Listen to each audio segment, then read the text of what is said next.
It's race week in Formula One, which means it is time for the bullet. Good bullet points to know ahead of a race weekend, Japan edition. Suzuka is one of the driver's absolute favorite stops on the calendar, and with good reason. It's a track with a fantastic mix of elements, and it's the only one that has a figure 8 shape. So drivers will be going both clockwise and counterclockwise, leading to more wear on their tires. The first half of the lap is very technical. You have an S's section, as well as one of the slowest hairpins we'll be seeing this year at turn 11.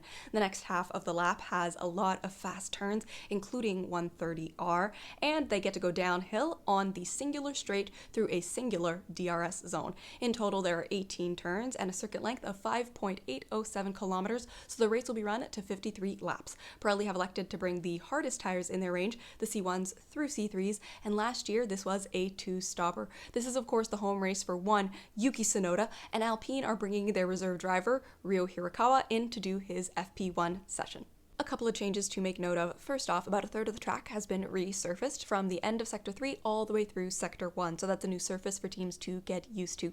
5 of the corners have had their runoff areas changed from artificial grass to gravel traps, which means, yes, more likelihood of a car getting stuck and of needing cleanup time for pedals on track. Turn 9 has also had its curb changed from a single to a higher double curb. Now, Suzuka overall is a quite narrow track with narrow runoff zones, which means not only is it highly technical, but it also has a very small margin of error, which has now been made even smaller by replacing some of that grass with gravel. Another key changes to the tires. The C2s and C3s, this weekend's mediums and softs, are softer than they were last year. And this is a track where tire management is a key to success because of the heavy braking zones and high speed turns. So this could prove to be even more challenging than it has been previously. Now, as per usual, we are on weather watch, and currently it's around 50-50 chance that it's going to rain on Sunday during the race. So we'll keep a close eye on that one. Finally, here are 3 stories to be paying attention to this weekend. First, obviously, we have the seat swap. Tsunoda is up at Red Bull, and it's his home race. Lawson is back at Racing Bulls. Seeing how the two of them deal with this switch and the added pressure is top of mind.